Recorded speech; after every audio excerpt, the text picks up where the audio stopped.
आदित्य,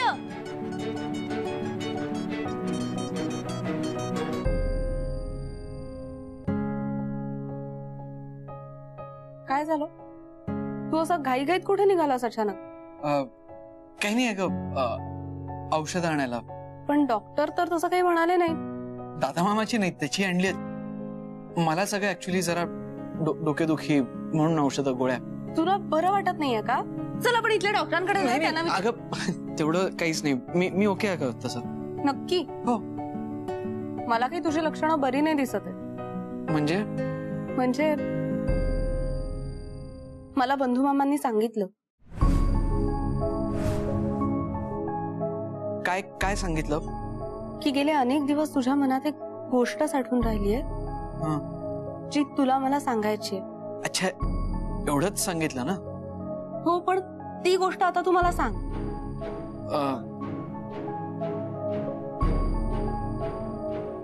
ही तीच गोष्ट आहे का जी तुला मला कालपासून सांगायची होती? हो. मग आता तर सांगूनच टाक.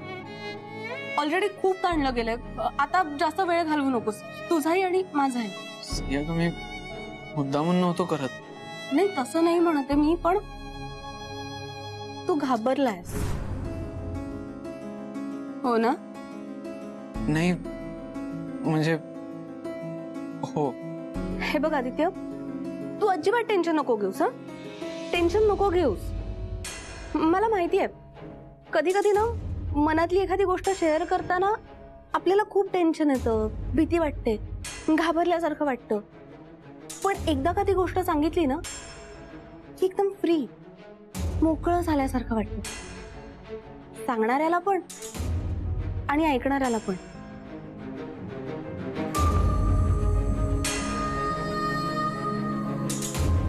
आणि कदाचित मला माहिती आहे तुला मला काय सांगायचंय ते.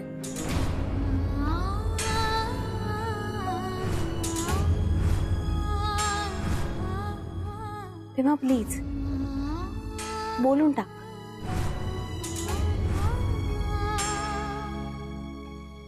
बोलू? हा.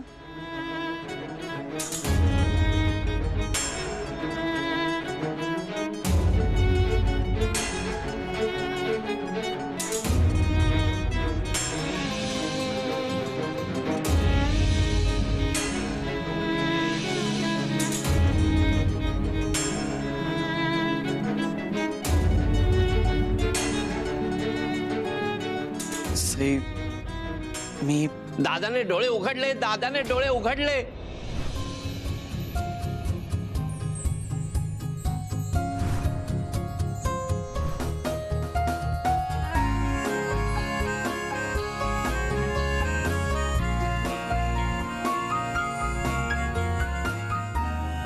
सई, मला तुला. दादा मामांनी डोळे उघडले. अरे दादा मामांनी डोळे उघडलेत. गुड नाही, व्हेरी गुड. चल आपण बघून येऊ त्यांना. चल चल चल.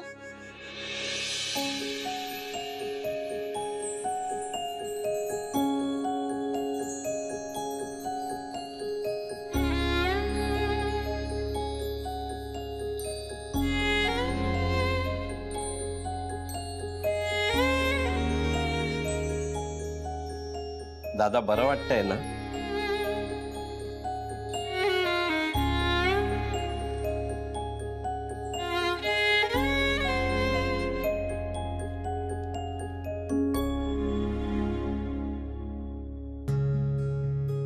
डॉक्टर,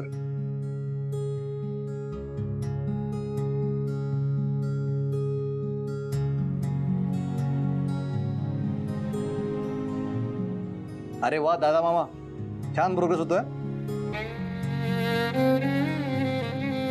याच रेटने प्रोग्रेस होत राहिली ना तर आम्ही तुम्हाला लवकरात लवकर डिस्चार्ज देऊ. Then your free bird. मग स्वतःच्या पायावर चालतच काय अगदी धावत उड्या मारत घरी जाल. हो ना, मलाच त्यांना असं बघून आता त्रास होतोय. तुम्हाला पण कंटाळा आला असेल ना खूप? नाही, कंटाळून कसं चालेल. दादा मामा घरी जाऊन पण आरामच करायचा आहे. बाई मामा, बंधू मामा, ही जबाबदारी तुमची. हा, त्याची काळजी करूच नका. अरे तू एवढं केलंस त्यांच्यासाठी, तुझं त्याला ऐकावंच लागेल. खरंच सुयश, आज तुझ्यामुळे दादाला बरं वाटायला लागलं. मामा, अहो आपल्या माणसाला कधी थँक्यू म्हणतात का? अहो तुम्ही जसे आदित्यचे मामा आहात तसे माझेही मामा आहात. आणि मी तुम्हाला शब्द दिला होता की तुम्हाला कोणाला काहीही झालं तरी तुमचा इलाज मीच करणार, ते पण फ्री ऑफ कॉस्ट.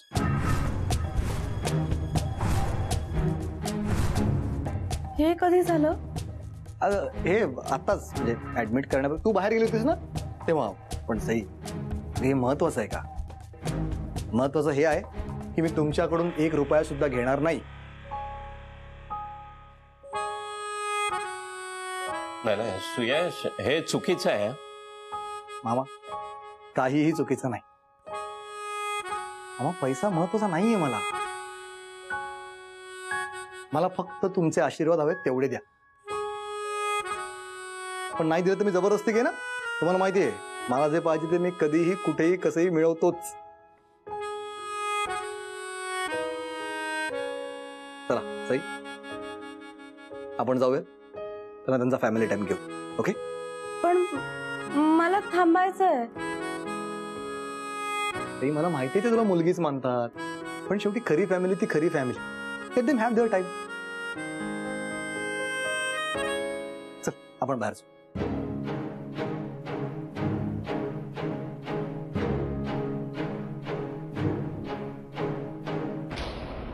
आदित्य,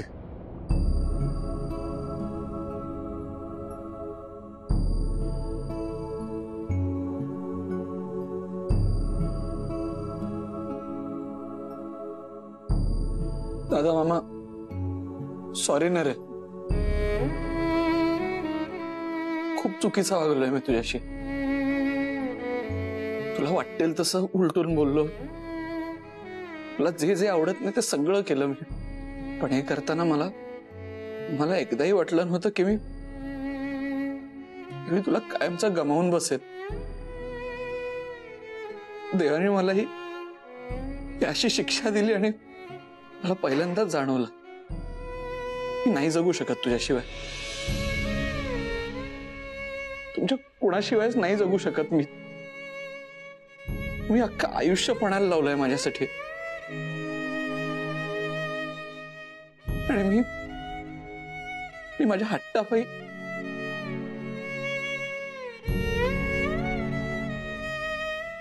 नको बाबा माझ्याशी प्रेमाने. मी खूप त्रास दिलाय तुला. अरे आदित्य, ठीक आहे. अरे त्रास कसला? काही नाही. नाही नाही, ह्यापुढे असं होणार नाही. ह्यापुढे तू सांगशील तसंच मी वागेन. तू मला म्हणशील तेच मी करेन. पुढचा मागचा स्वतःचा अजिबात विचार करणार नाही. तुझा शब्द कधीही पडू देणार नाही मी. खरंच सांगतोस? खरंच. तू एवढं म्हणालायस ना, हे पुरेसं आहे माझ्यासाठी. मला फक्त एकच गोष्ट तुला सांगायची. फक्त एकच गोष्ट मागणार आहे मी तुझ्याकडे. पहिली आणि शेवटची. त्या पलीकडे आयुष्यात तू जे म्हणशील तेच करेन मी. पण मला प्लीज ही एक गोष्ट मागू दे.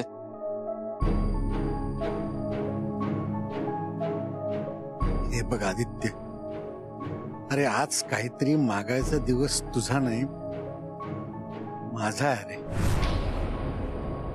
दादा दादा दादा, तू आधी बरा हो. या सगळ्या गोष्टींसाठी बराच वेळ पडलाय.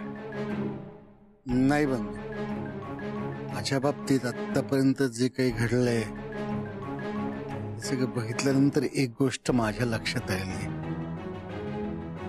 आपल्याला वाटतं की आपल्याकडे वेळ आहे, काळ घात करतो आणि मग आपल्या हातात वेळ शिल्लक राहत नाही. तेव्हा आदित्य, हे बघ, तुझ्याकडे खूप आयुष्य पडलंय, तुला काय हवं ते मागायला.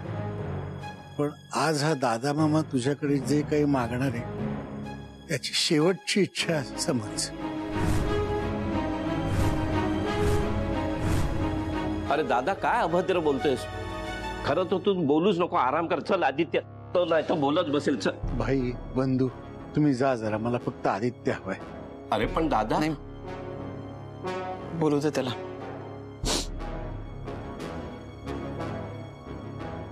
मा, काय हवंय तुला माझ्याकडून? वचन हवंय.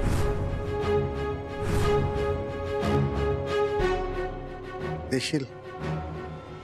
हो, पण नेमकं कसलं वचन? तू सई आणि सुयश यांचं जोडून देशील.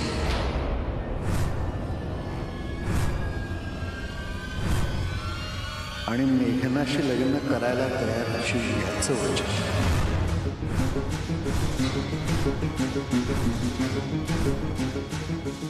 ह्या दोन गोष्टी मिळाल्या ना की मला बाकी काहीही नको. मरणाच्या दारात उभा असलेल्या तुझ्या ह्या दादा मामाला एवढं वचन देशील का तू? सांग ना, करशील माझी शेवटची इच्छा पूर्ण? अरे आदित्य, तू हे थांब भाई, थांब. आदित्य, दादाच्या प्रश्नांना खरं उत्तर द्यायची हीच वेळ आहे. सांगून टाक त्याला तुझ्या मनात नेमकं काय आहे ते. आदित्य, पुरे झाला आता, सांगून टाक त्याला. हो आदित्य, अरे सांग मला, दे उत्तर. आदित्य सांग. हो आदित्य सांग मला, देव. हो आदित्य सांग मला, देव उत्तर. आदित्य सांग. आदित्य सांग. सांग आदित्य, सांग. दादा मामा, मी वचन देतो.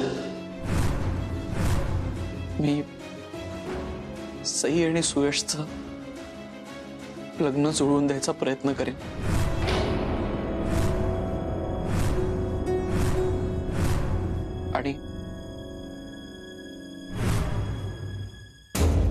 आणि आणि कुठलेही आढेवेढे न घेता मी मेघनाशी लग्न करायला तयार आहे.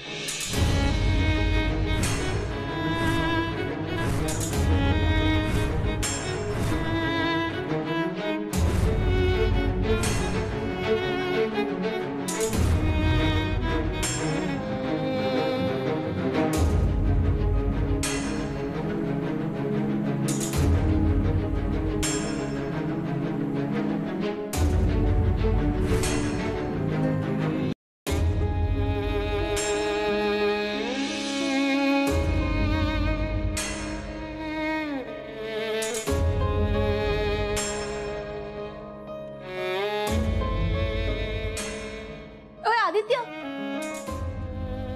काय झालं? कुठे निघालास तू? हा, कुठे नाही ग, इथंच जरा बाहेर श्वास घेऊन येतो. पण अचानक काय झालं? नाही, मला माहितीये हॉस्पिटल्स मध्ये थोडंसं सफोकेटिंग, घुसमटल्यासारखं होतं. पण डोंट वरी, आपल्याला ना फार वेळ नाही थांबायचं आता इथे. आय एम शुअर दादा मामांना आता लवकरात लवकर डिस्चार्ज मिळणार आहे. बघ तू. काय झालं? तू ओके वाटत नाहीयेस मला. नाही ग, काहीच नाही. हे आदित्य, मग दादा मामा शुद्धीवर आलाय, तेवढी गुड न्यूज ऐकून सुद्धा तू असाच. एक मिनिट. तू दादा मामांना तुझ्या मनातलं सगळं सांगितलंस तुला काय हवंय ते? वचन हवंय. तू सई आणि सुयश यांचं जुळवून देशील आणि मेघनाशी लग्न करायला तयार होशील याचं वचन. तू सांगितलंस.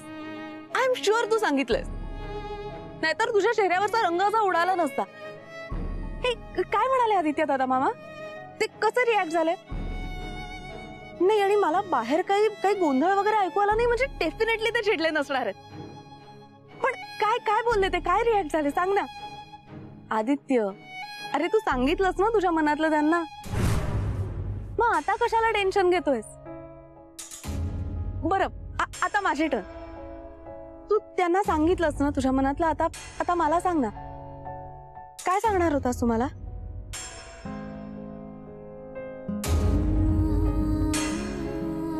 आदित्य बास हा आता. आता अजून वेट करायला नको लाग.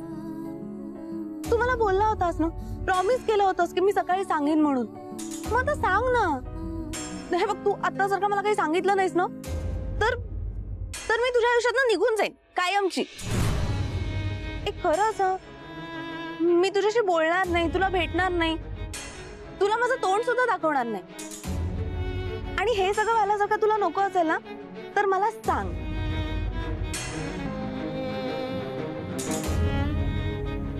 सई, मला खूप दिवसांपासून काहीतरी बोलायचंय. माझ्या मनात सतत खूप विचार आहेत. मला माहित नाही तू कशी रिॲक्ट करेन, पण तरीही मला सांगावं तर लागेलच. माझं तुझं माझं असं म्हणणं आहे की तू सुयशचा पुन्हा विचार करावास. त्याचं, सुयशचं तुझ्यावर मनापासून प्रेम आहे.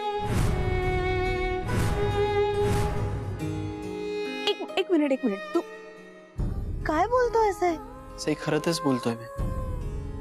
सई, सुयश एवढा गुणी, हुशार, चांगल्या मनाचा नवरा तुला शोधूनही सापडणार नाही. अरे पण माझं तुझ्यावर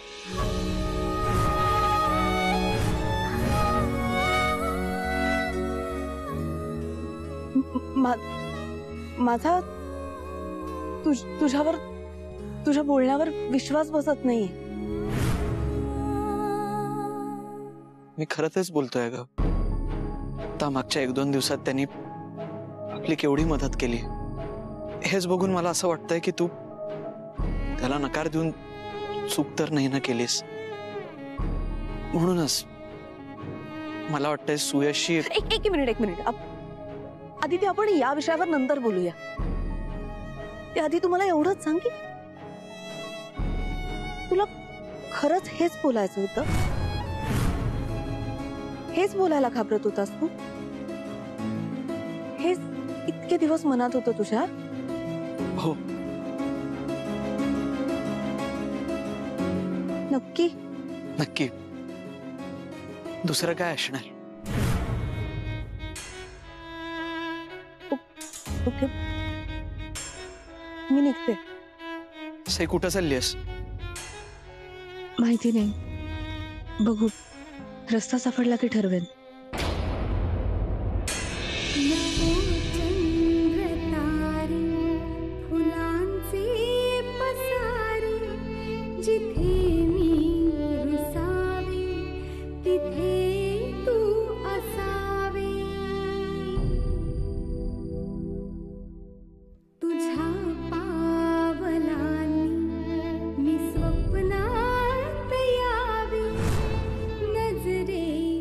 माझ्याकडे 2च रस्ते होते से. एक रस्ता दादा मामाकडे वळत होता तर दुसरा तुझ्याकडे. पण मी दादा मामाचा रस्ता निवडलाय आणि तो रस्ता तुझ्यापर्यंत कधीच पोहोचणार नाहीये. माझ्या मनात जे काही आहे ते ओठांवर कधीच येऊ शकणार नाहीये. आपण जरी मित्र राहिलो तरी ही मैत्री प्रेमाच्या टप्प्यावर कधीच पोहोचणार नाही. तुझ्यावरचं माझं प्रेम कमी होईल असं वाटत नाही, पण ते व्यक्त कधीच होणार नाही. कधीच नाही.